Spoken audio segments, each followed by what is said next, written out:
अस्सलाम वालेकुम। Standard 10 subject maths lesson number 9 त्रिग्नोमेट्री, जिसको त्रिकोणमिति ना उपयोगो, जिसको हम उर्दू में कहेंगे त्रिग्नोमेट्री का इस्तेमाल। तो इससे पहले हम इसकी मिसालें और मश्क हल कर चुके हैं।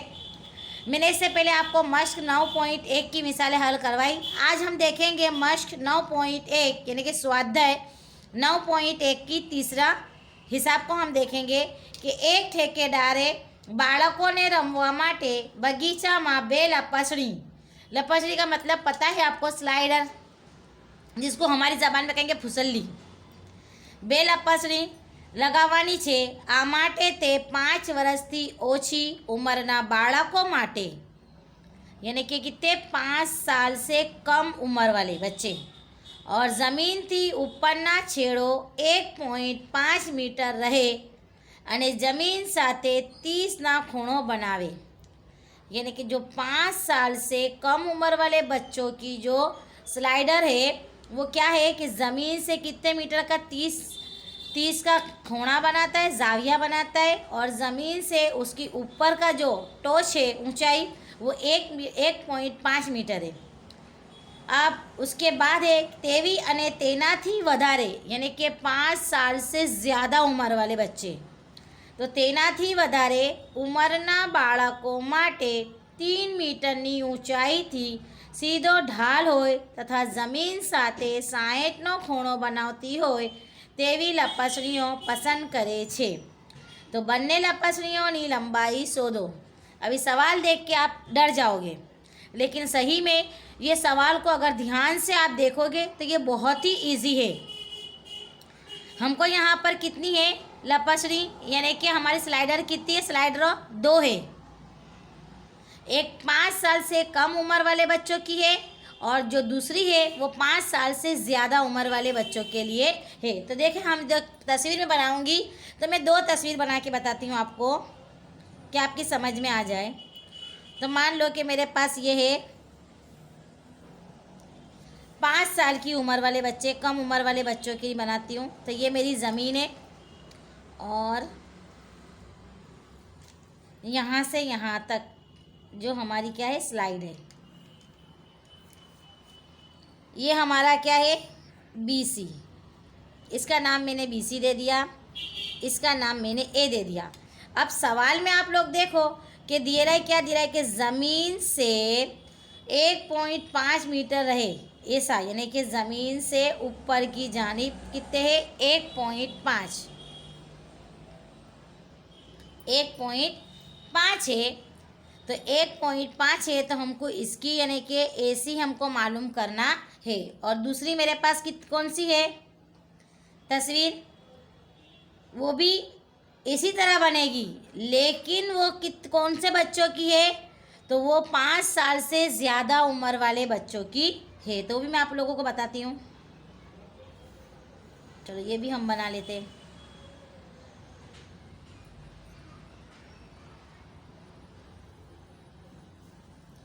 तो ये 5 साल से ज़्यादा उम्र वालों के लिए, तो इसका नाम मैं क्या दे दूँगी, चलो इसका नाम हम दे देंगे P, Q और R। यहाँ पर मेरा जो जाविया बनेगा ये भी 90 का बनेगा, यहाँ पर जो बनेगा ये भी 90 का बनेगा, लेकिन ये 5 साल से कम उम्र वालों का जाविया कितने का है, 30 का, और 5 साल से ज़्यादा उम्र वालों का जाविया कितने का बनेगा मेरा, 60 का, 60 का। अब मेरे को क्या दिए कि 3 मीटर ऊंचाई, यहाँ कितनी दिए 1.5, तो यहाँ पर कितनी है 3, तो हमको हिसाब कितने करने में आएंगे, 2। तो सबसे पहले हम किसका तलाश करेंगे कि 5 साल से कम उम्र वाले बच्चों की हम तलाश करेंगे। तो चलो हम यहाँ पर हल करते कि मैं यहाँ पर क्या लिखूँगी कि यहाँ AC 5 साल, AC जो है हमारी क्या है, स्लाइडर है, ये जो हमारे यहाँ लिख देती हूँ मैं, स्लाइडर। तो जो AC है तो हम यहाँ पर लिखेंगे, यहाँ मैं 2 भाग पाड़ लेती हूँ। चलो इसका पहले इधर का, इसका इधर का, तो आप लोगों को समझ पड़ जाएगी। तो हम यहाँ पर लिखेंगे कि यहाँ AC 5 साल से कम उम्र वाले बच्चों के लिए स्लाइडर है। तो आपको समझ पड़ जाएगी। अब इसके बाद मेरा क्या बनता है, यहाँ पर मुसल्लस क्या बनता है, ABC। तो मैं यहाँ पर लिखूँगी कि मुसल्लस ABC में एंगल B मेरा क्या है, तो angle B is equal to क्या है मेरे पास यहाँ पर 90। इसके अलावा मेरा एंगल C कितना है यहाँ पर, तो angle C is equal to मेरे पास कितना है 30 है। इसके बाद मेरे पास जो AB है उसका माप कितना मैंने दिया है, तो AB बराबर 1.5। चलो 1.5 है। मैंने इससे पहले बार बार हर सवाल के अंदर आपको यही बता रही हूँ कि हमको जो चीज़ तलाश करनी है और जिसका नाप हमको दिया गया है उस पर ही हम गौर करेंगे। AC हमारी स्लाइडर है, तो हमको ये AC मालूम करना है और उसके साथ में हमको क्या दिया है, AB का माप दिया है। तो हमको सबसे पहले ज़ाब्ते याद होने चाहिए। तो AB हमारे पास क्या है, सामने की बाजू है। ये भी लिख देती मैं आपको कि साबा, और ये क्या आएगा पाबा, और ये क्या है कण। तो साबा के छेद में कण बराबर हमारा क्या होता है, जिसको मैंने ज़ाब्ते में बताया था साख। तो साख बराबर हमारे पास साइन है। तो देखो मेरा जाविया हादा क्या है, यहाँ पर C है, इसलिए मैं यहाँ पर क्या लूँगी, साइन C। क्या लूँगी मैं यहाँ पर, sign C।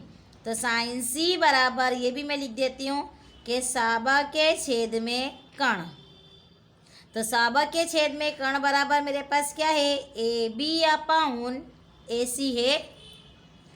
AB upon AC है। तो sine C is equal to मेरे पास कितना है 30 है। तो यहाँ पर मैं लूँगी sine 30 is equal to AB upon AC। चलो साइन 30 की कीमत याद होनी चाहिए हमको। तो साइन 30 की कीमत क्या है, ज़ाब्ते के अंदर ये टेबल में देखो कि साइन 30, तो साइन 30 बराबर क्या होता है 1/2 होता है। AB हमको दिया है, कितना दिया है हमको AB 1.5। AC हमको तलाश करना है। चलो चौकड़ी गुणा कर देंगे, AC का AC इज इक्वल टू 2 को मैं 1.5 से ज़रब दूंगी तो मेरा जवाब कितना आएगा, 3 आएगा। देखो वो भी करके देखते हैं हम, 1.5 और इसको मैं किससे दूंगी, 2 से। 2 पंजे 10, 1.2 1 2 ने 1 3, पीछे कोई मायने नहीं रखते, इसलिए मेरा AC इज इक्वल टू कितना निकला, 3 निकला। यानी कि जो छोटे बच्चों की, यानी कि 5 साल से कम वाले बच्चों की जो स्लाइडर है, जो लपसणी है, उसकी ऊंचाई कितनी है, उसकी लंबाई कितनी है, 3 मीटर है। कितनी मीटर है, 3। अब उसके बाद हम देखेंगे 5 साल से ज़्यादा उम्र वाले, तो मैंने उसका नाम क्या दिया है, PQR। तो हम यहाँ पर लिखेंगे दूसरा कि यहाँ मेरा जो PR है, ये क्या है मेरा PR 5 साल से ज़्यादा उम्र वाले बच्चों की स्लाइडर है। अब यहाँ पर मेरे पास क्या लिखूँगी मैं, यहाँ मुसल्लस मैंने ABC लिखा, तो यहाँ पे मुसल्लस क्या लिखूँगी, तो यहाँ पर मैं लिखूँगी मुसल्लस PQR में एंगल Q मेरा कितने का है, 90 का है। उसके बाद मेरा angle R is equal to जाविया हादा है, इसलिए क्या है वो मेरा 60 का है। और PQ की लंबाई यहाँ पर कितनी दी गई है, 3। चलो यहाँ पर भी हमको स्लाइड मालूम करने का है, यानी कि ये और ये। तो यहाँ पर भी मेरा क्या आएगा, साइन यहाँ 30 था, तो यहाँ पर मेरा कितना जाएगा, साइन 60, यानी कि साबा के छेद में कण। तो यहाँ पर मैं कितना लूँगी, साइन 60 साइन 60 बराबर सब के छेद में कर्ण यानी कि सॉरी पी क्यू आएगा यहाँ पर, पी क्यू के छेद में पी आर। क्या आएगा? पी क्यू के छेद में पी आर। चलो साइन 60 की कीमत हम देखेंगे तो टेबल में कितनी होती है, तो याद होगा तो ही लिख पाएंगे आप। इसके लिए बार बार कहती हूँ कि टेबल को याद करो। साइन 60 की कीमत है जज़र में 3/2 और पी क्यू हमको दिया है, कितना दिया है? 3। पी आर हमको क्या करना है? तलाश करना है। चलो इसको वापस हम चौकड़ी गुणा कर देंगे।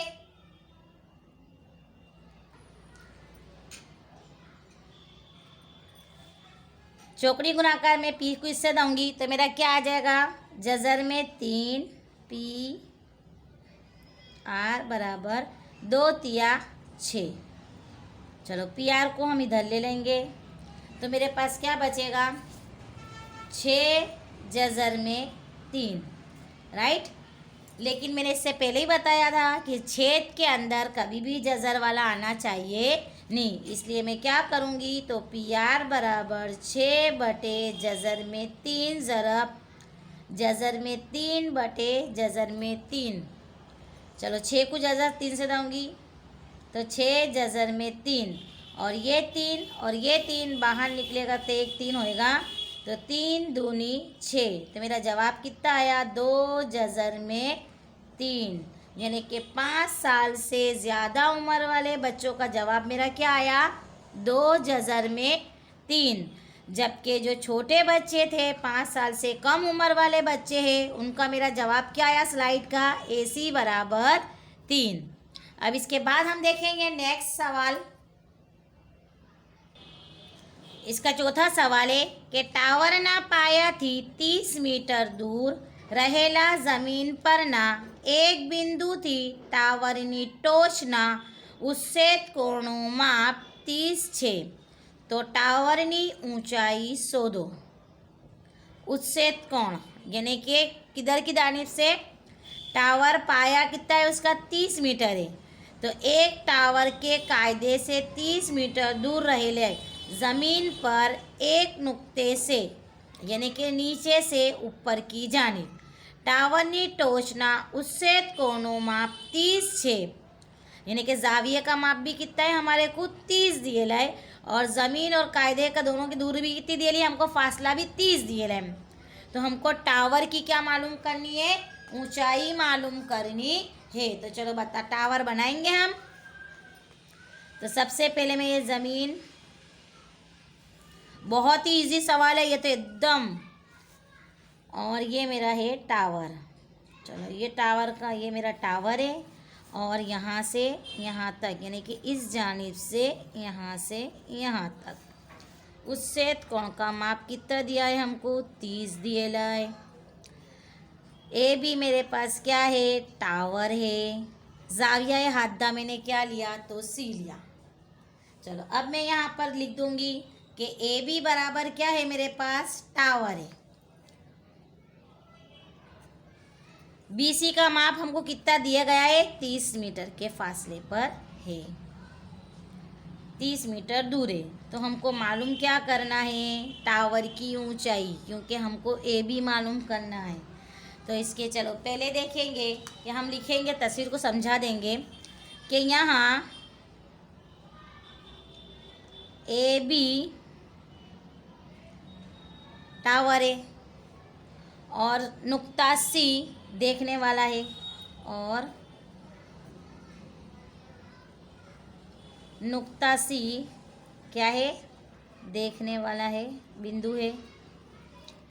अब इसके अंदर मेरा मुसल्लस क्या बनता है? मुसल्लस ABC में जो एंगल B है वो कितने का है मेरा? 90 का है। एंगल C मेरा कितने का है? तो वो देगा 30 का। इसके अलावा BC मेरा क्या है? फासला है। तो BC इज इक्वल टू हमको कितना दिया गया है? 30 मीटर दिया है। अब हम देखेंगे, वापस मैं आपको कहती हूँ कि हमको क्या तलाश करना है, उस पर हमको गौर करना है। AB है तो AB हमारी कौन सी बाजू है? सामने की बाजू है, और BC हमारी क्या है, पासेनी बाजू है। तो क्या आएगा हमारा, पब के छेद में सबा, या सबा के छेद में पाबा भी ले सकते, दोनों हम ले सकते, लेकिन हमारे को ज़ाब्ता याद होना चाहिए। ए बी क्या हमको तलाश करना है, तो पब के छेद में सबा बराबर क्या होता है, हमारा कोट होता है। या फिर मैं यूँ भी ले सकती, सबा के छेद में पबा, तो ये भी हमारा हो सकता है 10, लेकिन मैं यहाँ पर मेरे को ए बी तलाश करना है, इसलिए मैं क्या लूँगी, पब के छेद में सबा। तो पब के छेद में सबा इज इक्वल टू हमारे पास क्या होता है, कोट होता है। क्या होता है, कोट। तो यहाँ पर हम लिखेंगे कि कोट 30, चलिए कोट 30 बराबर क्या लिखूँगी मैं, पब के छेद में पब का मतलब होता है पासेनी बाजू, और सब का मतलब होता है सामेनी बाजू। पब के छेद में सबा, तो पब हमारा क्या है, पासेनी बाजू BC है, और सबा हमारा क्या है, AB है। चलो कोट 30 यहाँ पर मैं लिख लेती हूँ कि कोट 30 बराबर BC अपॉन AB, वापस मैंने लिखा। चलो कोट 30 की कीमत, तो कोट 30 की कीमत टेबल में क्या है, जज़र में 3 है। BC हमको दिया गया है, कितना दिया गया है, 30। AB हमको क्या करना है, तलाश करना है। चलो यहाँ कुछ नहीं है, 1 रख देंगे, 30 एका 30, AB को जैसे दूँगी तो AB जज़र में 3। चलो AB को इधर लेंगे तो क्या आएगा, 30 बटे जज़र में 3, वापस जज़र आ गया। हर दाखिले में मैं आपको समझा रही हूँ, इसलिए AB इज इक्वल टू जज़र के अंदर नीचे छेद में आना चाहिए नहीं, तो 30 बटे जज़र में 3 ज़रब जज़र में 3 बटे जज़र में 3। चलो 30 AB इज इक्वल टू 30 जज़र में 3 अपाउन ये 3 और ये 3 बाहर निकलेगा तो एक 3 होगा, 3 दहाम 30 हुआ, यानी कि AB इज इक्वल टू 10 जज़र में 3 अनस आला, यानी कि टावर की जो ऊंचाई है वो कितनी निकली, AB बराबर 10 जज़र में 3 टावर की लंबाई निकली, ऊंचाई हुई। अब आप लोगों को सभी दाखले मैंने बेटा सिखा दिए, अब इसकी प्रैक्टिस करना आपके हाथ में है, और बहुत ही इजी सवाल है, इसलिए आप लोग आराम से दाखले कर सकते हैं। लेकिन मेन बात यही रहती है कि आप लोगों को ज़ाब्ते याद रहने चाहिए।